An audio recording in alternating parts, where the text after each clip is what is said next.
president's decision to want an investigation, did you ever hear Senator Johnson wince? Did he talk about it with you? You guys were traveling a lot together. I'm just curious. Well, I mean, first of all, Ron's a good friend, but I'm deeply scared by the positioning that Republicans have chosen to take.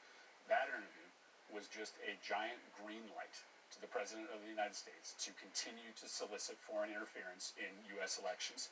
Ta-da, Amanda, West Llewellyn. To do the same thing that he asked the Ukrainians to do this week, because Republicans are allowing him to do it.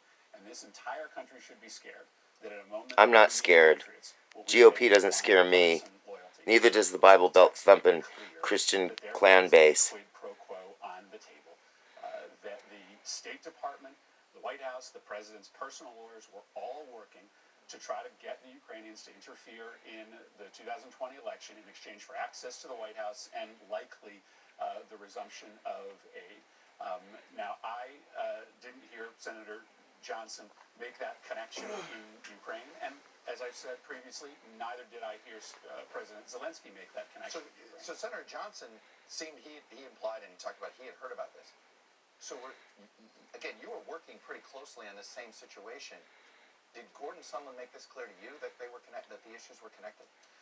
No, when we went to meet with the president in early September, no one from the White House or Gordon Sondland had told us that the two were connected. But of course, it stood to reason that the two were connected. In Ukraine, there were many people who were under the impression that they must be, because this aid had been suddenly cut off with no process, with no bipartisan notification, and there was an outstanding request to Zelensky to interfere in the United States election that Zelensky was not acceding to.